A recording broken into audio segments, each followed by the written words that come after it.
Good morning everyone. I am Mrs. Monica Sawant from KG Somaya College of Arts and Commerce.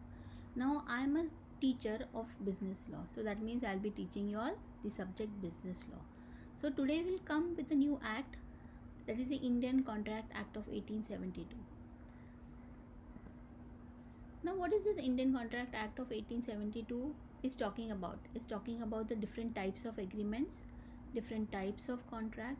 Then it will talk about the definitions that are there of agreement, of contract. Then we'll see the difference between both of them, that is the agreement and contract.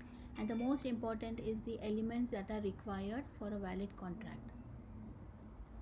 Now if you see the introduction part, you will find that this is the oldest act and it was passed by the legislature before pre-independence. That means as I said, it is an act of 1872 and we got the independence in the year 1947.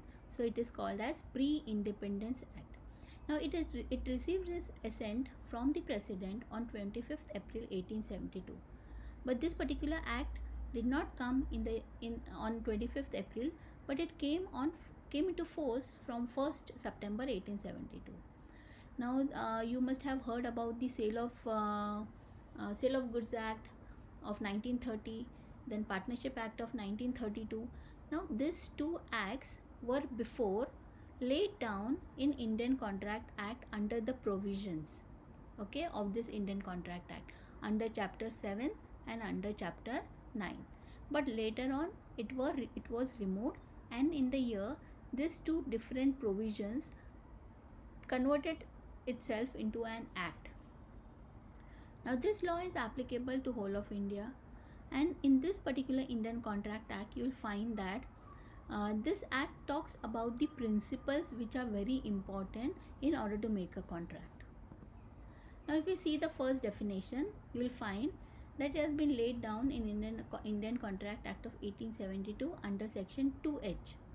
Now what does this particular section says? It says that an agreement enforceable by law is said to be contract.